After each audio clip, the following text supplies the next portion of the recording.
Have you got a story to share? The experiences that you went through those dark times need to be told, need to be heard. The teachings, the lessons. I know when I had a stroke scare that it changed my life. My name's Jay from Journey of a Whitefeather, and I run a show on Spotify and all good platforms called A Chat with Jay. I talk to normal everyday people who have had experiences that need to share their teachings with the world. I speak to celebrities who are there, who can give you advice how to become a better person. Bruce Buffer, the Kings of Disco, Blackie Lawless from Wasp. So many people, but I love talking to the normal everyday person that gets up every morning to be their best self. If you want to be a guest, whitewarriorhealth@gmail.com. Check out our socials, hashtag Jay Stephenson, hashtag Journey of a Whitefeather. Take care and always be the best there is, the best there was, and the best there ever will be.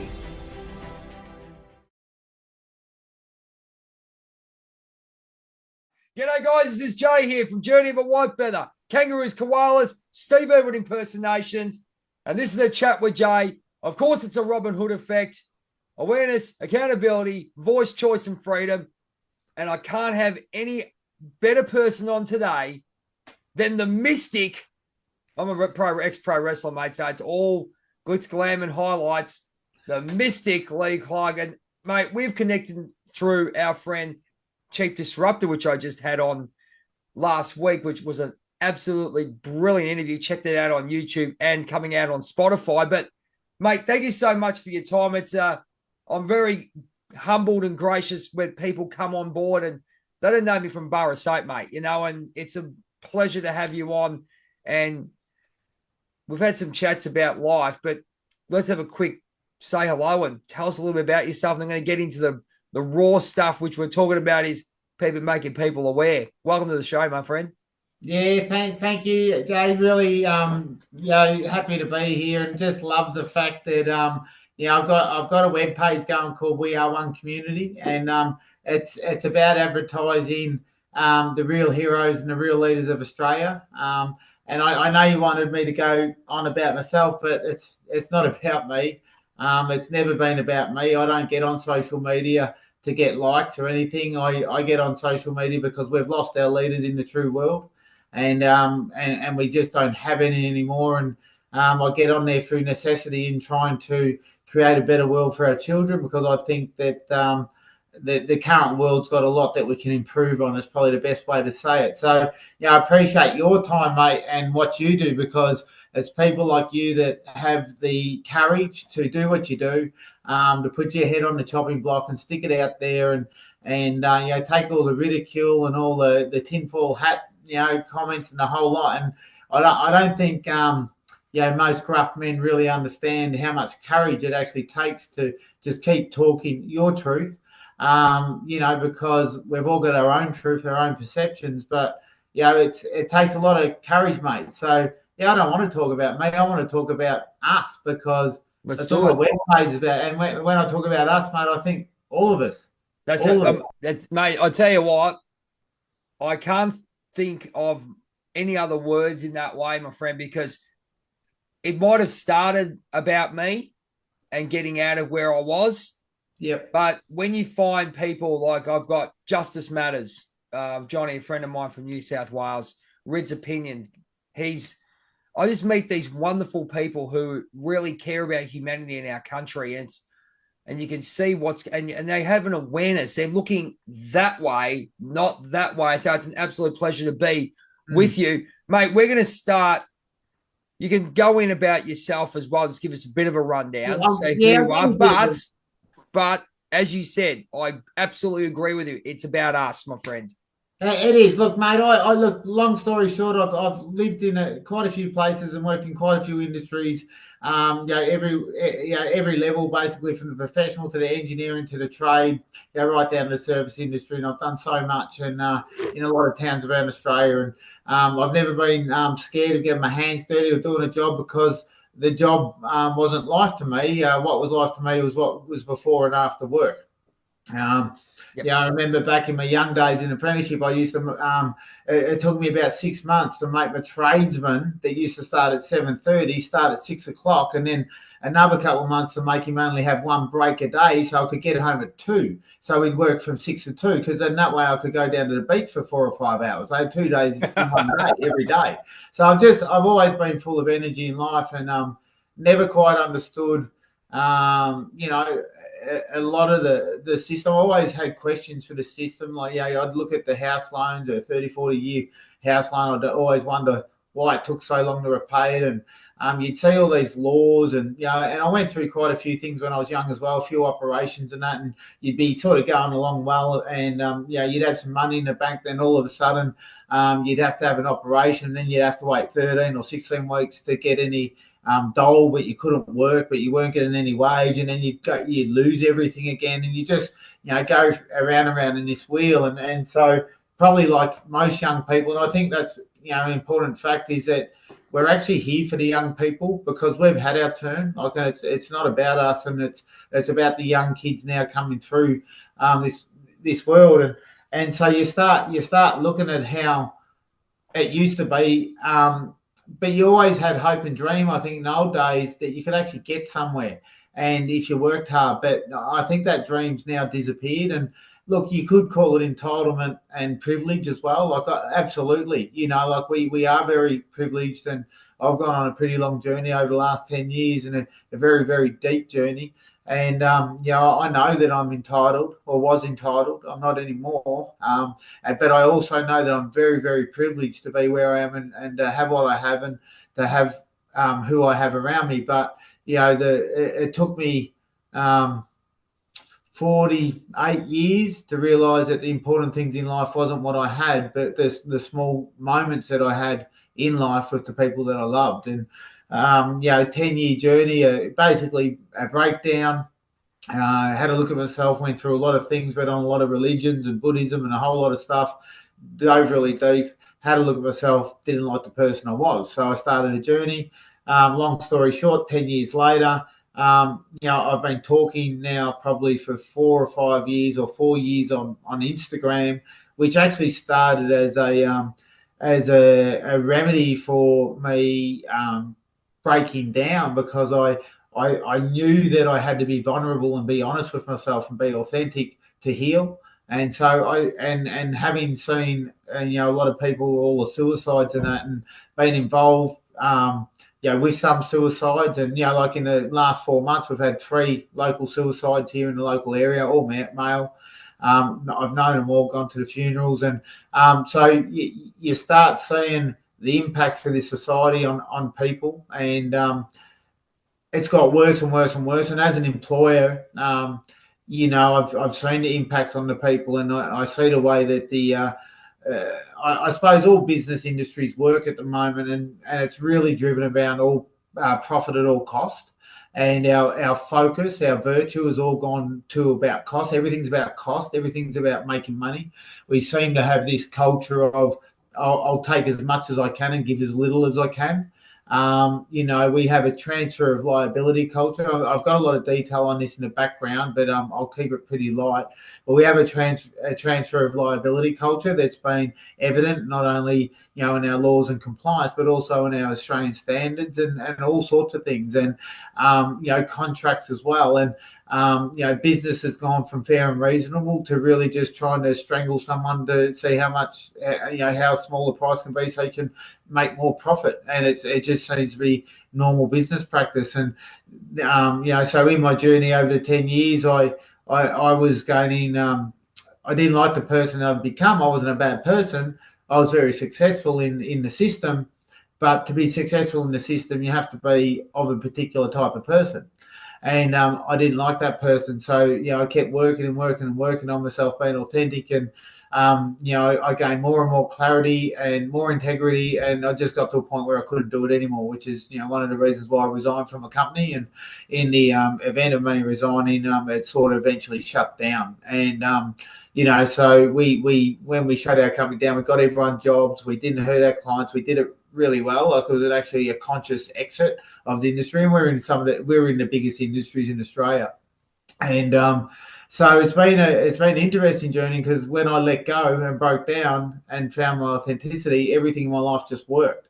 And but what I've been involved in is a lot of contracts, legal, a lot of HR, a lot of IR, like dealing with, unions at the top level and everything, and also the government, the government compliance. And there's just nowhere to go anymore, mate. Like, you just get it hit from every angle, and I think everyone in society feels the same. And it's not only financially, but it's also like from a time perspective. Like, you'll get 10 or 15 emails from the school.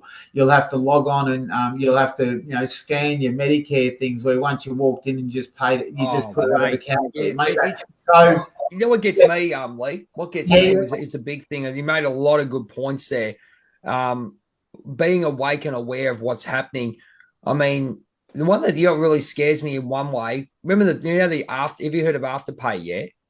Yeah. Now, what scares me, and I look and I think you'll agree with me, is when I see Afterpay at doctor's surgeries, at chiropractic surgeries, at pharmacies, and has it come to this, my friend? So there's a lot of points. I mean, we can talk about people's emails. Oh, I'm busy doing what?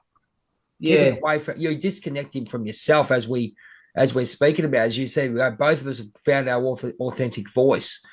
And this is what we're trying to do here today, ladies and gentlemen, is to introduce you to two people and a big community that we know that have their authentic voice. You might not agree with everything that everyone says, but within their hearts, they know that's for the best. What do you think what do you think the big issue is? I mean, it sounds really ridiculous, that comment, but what do you think? Is it? I believe it's disconnection from the earth. I think people are just very disconnected. I think you've got to. I think you've got to think in two minds. Like, you've got to be connected to the earth, like in life. You've got to be connected to life, but you also got to interact and have systems to function, okay, with other people in the system. So you've got to have. There's problems in both, and so yes, you've got the disconnection to life, and there's a lot of reasons from that, but that comes from the system. But in the system. And this is the point that I try to make, because I don't care. We can win this and bring balance to the earth if we just stand passively and get our numbers together, just passively. Because then they're forced with a choice, either to go at us or to do what we do. Right now, the result, if you had all the numbers and they didn't want to do what you did, well, then obviously it's going to be a revolution. Right? They know that. Right? And that's the only, when you push an animal to the wall, it's going to fight, and these guys are pushing this wall. So you got this problem of disconnection, but the problem of disconnection actually comes from the system. Now, the system used to be fair and just, and the system used to look after the people. So, for example, you used to have consumer rights. Okay, now you don't have consumer rights, and you've got to buy warranties. And, if you try to talk to someone because you've got an issue with your iPhone, like, it just takes hours and hours and hours. There's no one wants to help you. You've got to do it yourself, and it can take hours. So we've got this culture that's about making money, and the point I'm trying to make on We Are One Community is, when you have a figure on any data, and you spoke to Annie Marie the other night on superannuation data, right? And also home ownership. Did you talk about that? I talk a little bit of home ownership and mainly super, but just to cut you off there. Home ownership, right? Yep. Like 4 years ago, over 45s, I think it was around 50%. Now the home ownership for over 45s is around 33%. So it's dropped, 79% in 4 years. Now, what I'm saying with the system, and because there's so much detail in the system, we keep arguing about the system, but there's a fundamental flaw in the system that's causing all the problems. And I think I can finger it. And so when you know that data is going in that direction, which is a linear graph down, right? And then you consciously, because you've got that data as a government, correct? You've got the data. That's right. Yep. You know it's going down. So when you pass another law that actually makes it worse, that's a conscious choice. That's not a subconscious choice. That is a conscious choice. And so when you look at the definition of culture is the behavior or the collective behavior of an individual or a group, right? Now, when you have the collective behavior, that's your decisions, right? And so that's your culture. So we've got a collective behavior of all parties of government at the moment, knowing that the figures are bad, continuing to economically mismanage, continuing to allow corruption into the system, and continually passing more laws and compliance, which is making all the graphs go down on a linear trend. Yep. And the only trend that's going upwards is corporate profit, major organisation profit, and elites profit. And so the resultant of all the laws and compliance over the last 30 years is the wealth divide. Now we have the biggest wealth divide on the planet ever. Now the reason why people are getting sicker and there's more crime and all that is because people are suffering. When people suffer, they try to find fixes, and if you've got no money, you'll try to find a fix. We all got to live one way or another. Yeah. And so we have a sick system, and so the point that I reckon the major point in the system is we actually have a cultural problem within our major organisations and our government, because they culturally have shown us that every choice for them is all about making money. Exactly like when the banks this year posted a $9 billion profit, and then they wanted to put their money up for withdrawing your own cash. Well, how's this one for? I didn't cut you off there. Sorry to cut you off there. Right, no, I think it's very bloody interesting. I'll name and shame. I don't give a shit. Yep. Westpac, right? So anyway, how come? Okay, you've got. I'd like to take this time to shout out our supporters at Liberty Bullion, the best gold, silver, and platinum traders in Melbourne, even Australia. If you want to give them a call, their knowledge, their customer service is second to none. Back to the show. You've got the great Governor General. Oh, we're going to stop inflation and all this, and we're going to, I've got my theory on that. I'll tell you that in a minute. But how come they can't enforce? They go, right, we're going to cut the interest rate by 25 percentage points, right? Yep. And then banks like Westpac wait 8 weeks. Why? Yep. I don't understand why people don't question this stuff. So where I find the problem with us getting together and winning is that we go to that detail, right? Because I could point out 1,000 things about the banks, and what you'll find is some people have good experiences and some people have bad. And so what I'm trying to say is we need to step back. We need to step back and look at the biggest problem, because we are never going to ban numbers. And I agree with you, mate, but we can talk about detail until the cows come home. I can pull out spreadsheets with 20,000 lines. Absolutely, my friend. And so I think that the collective psyche at the moment needs to understand that we can talk about all the detail of all the 4 banks, and we're going to find pros and cons, different peoples with different perceptions, and we'll argue about that till the cows come home. But the true fact is, in the wealth divide, Westpac's profits are going up, and majorly up profit-wise, whilst they keep putting more compliance and more costs on the people. And this is a consistent theme with not only banking, but sales of materials, food. It's across the board. Hence why I'm sort of saying to everyone, you need to step back and realise that yes, the farmers are doing it hard, but also so is this group of people, and so are the teachers, and so are a collective, my friend. I get it. Absolutely. And so if I had to put my finger on it, it's one, we've lost connection, and it's due to a corporatized system that doesn't consider humans as humanity. All it considers 100%. Is contracts and legalities and money. And so until we look at, and so that's culture. And so I don't mean to cut you off, Jay, because I think the detail we can fight, and it brings in what I know, Jay, and this is the long road, right? Because I've been what I know is when we talk about the Westpac Bank thing, we get heaps of hits, right? It goes off because everyone gets angry because people love being angry. But I've changed about 6 months ago, and I keep sending this same message. We've got Anne-Marie Elias, also known as the Chief Disruptor, and I have had the best pleasure of working with Jay, Journey of a Whitefeather. And, if you need to lift your game in communicating something, he's your man. So I'm really good at certain things, but I'm not really good at marketing or amplifying my message or even being that clear on my message. This guy is the one that can help you get there. I love watching not just the stuff that he puts on TikTok, but the work that he does on YouTube. He's interviewing people from all around the world, and he talks about everything from spirituality, right through to the finance system, right through to the global agenda. So he's up on all the important matters, and my bet is that if you need to work with someone that can help you amplify your voice in any of those areas, Jay's your man. Sending our energy to the anger, right, to the anger box. Right. And what we need to do is we need to say, well, hang on a minute. If your environment is not healthy, you may be healthy, but only for a certain amount of time. And so this only standing, and I had a live with Paul Pinaroo the other day that went down to Melbourne with the CFA. Now, I agree with the farmers and the CFA, exactly agree with them. But I said to Paul Pinaroo, I had a live, and I said, look, I had Annie Marie call me earlier, and she's bawling her eyes out. And she said, why do Australians only stand when it impacts them?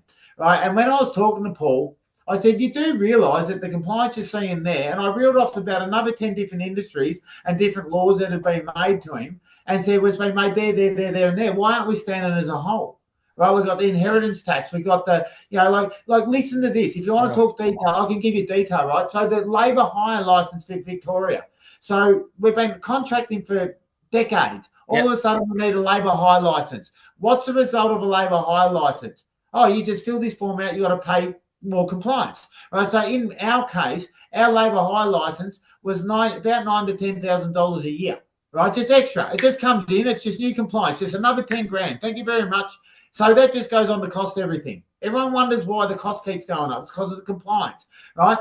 So anyway, this year, when we knew we were shutting down, because it's from March to March, so I rang the Victorian government, the Labour Hire Licence Authority, and I said, I want to, pay my 3 months, but we're going to be shut by mid-year. What do we do? Do we prorata it or do we get a refund? And they just said, no, there's no refund. I said, it's a per annum fee. Every other per annum fee I have in my whole life is per month. What do you mean you don't give a refund? And they said, there's no refund. You pay your 9K, and whether you operate 1 month or 12 months, you pay your 9K. Now, that's our government. Now, that's just not ethical. It's not good business practice. If you're going to treat people like that, that is the resemblance of the culture I'm talking about that's driven through our government and major organisations. And so I sort of, the detail, I can go to the detail, and this is learners, education, is that I find us guys, the influencers, we need to be sending the message about the cultural problem, because that's the real enemy. Yeah, we I will agree. will never ever fix this unless we can get rid of that culture. The way I see it is what, mate, I 100% agree. I think what happened with way I was, and I think a lot of people are doing, they do get angry and all that, but when you start connecting with yourself and once it becomes personal, you can see how it's affecting you personally. But then what you want to do is educate and open other people's minds instead of going, oh, the banks are this. You use that information, but then, as you said, we've got to open up people's minds. But I'll tell you right now, Leigh, people aren't open. They just want to get angry. Oh, yeah, go back to work. Whereas you and me. That's that compulsiveness. So when you go back to, so I'll talk into two minds all the time, right? Yeah, mate, no worries. And my message, mate, to everyone, I've got a panel on my webpage now. I tell everyone all the time, I stand here. I'm not interested in this. I stand truly here. The only reason I'm here is because I'm standing for humanity. I can manage this, and I've managed it very, very well, but I stand here. So that's one of the problems of this box over here, is the compulsiveness. We've been taught our want and expectation for ourselves is massive. And it's become so much, our want and expectation, our want for self and expectation of others has become so much that it's become so compulsive. We're watching the very fabric of the community just whittle away. And everyone's a good person. Like, they're great people. Everyone is a good person in their own essence. But if you've gone down and just watched people at a supermarket walk and push through each other and can't talk, can't look, no conversation. Like a respect. It's horrible. We went on a holiday over to WA not long ago to a more remote town, got in the train station, standing there, didn't know where to go. People coming up, how you going, mate? You need a lift? What do you want? Okay, I got a car over here. And person after person after person. Now, I posted down in St Kilda 6 months ago I go down there because my wife goes through these operations down there, and I'm walking along the street for 4 to 5 hours, mate. And as I do walk along, and if I say "G'day, mate," not one reply. Quite often, everyone's just looking down. Like we're mentally ill. We are mentally ill. We can't communicate, and it's majority in the cities.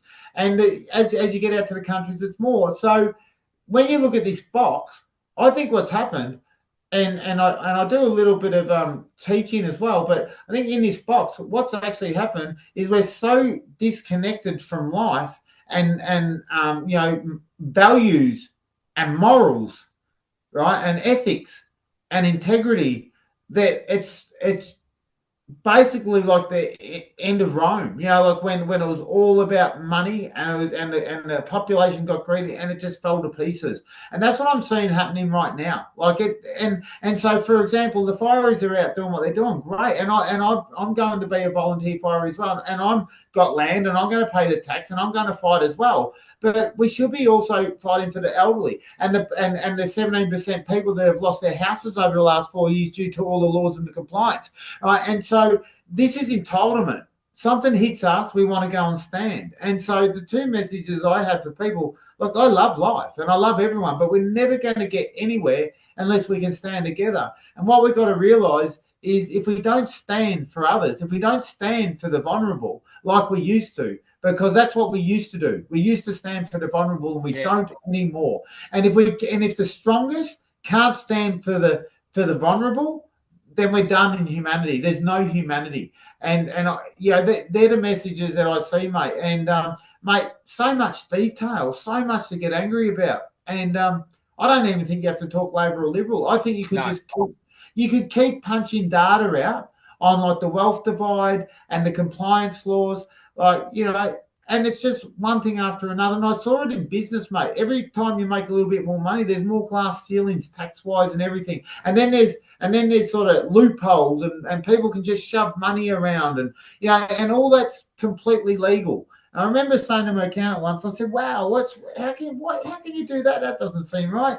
And he just said, "Oh, it's legalised corruption, Lee. That's basically for the wealthy. They can just do this, and this, and I'll just open up 5 businesses, and I'll just keep shoving the profit margins around and not paying tax and all sorts of stuff." And it goes on all over the place, mate, from the top to the bottom. Wow, it's okay. Look, as I said to you, we can, mate.